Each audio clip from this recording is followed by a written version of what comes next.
Hey guys, this is your Saranya. அடுத்து நம்ம பார்க்க போகிற ரோஸ் நேம் ரிவம்பர். ஸோ ரிவம்பர் பொறுத்த வரைக்கும் இது ஒரு டிசீஸ் ரெசிஸ்டன்ட் பிளான்ட்டு. ஒரு டிஃப்ரெண்ட் டைப் ஆஃப் ஒரு மில்கி ஒயிட்டில் ஒரு ரோஸ் மில்க் கலரில் ஒரு பிங்க் ஷேடில் வளர்க்கணும். ஒரு ஹைலி ஃப்ராக்னன்ட் ரோஸ் அப்படின்னா ரிவம்பர் தாங்க. ஸோ ரிவம்பர் பொறுத்த வரைக்கும் ஒரு சீப்பாக இப்போ அவைலபிளாக இருக்குது வெப்சைட்டில். புஷ்பாஞ்சலி, பிரணபீரில் இருக்குது, அசோக்கியில் இல்லை, பிரணபீர் தென் பிளான்ட் ரோஸ்பெல்லில் இருக்குது. இது வந்து பார்த்திங்கன்னா 100 to 150 தான் இருக்கும்.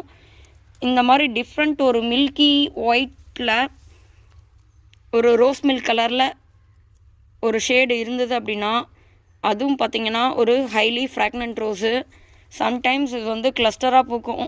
லாஸ்ட் இயர் இது பூத்திருந்தது. ஏப்ரலில் தான் நம்ம பர்ச்சேஸ் பண்ணோம் அசோக்கியில். So guys, don't miss it to buy Ravambar. Bye.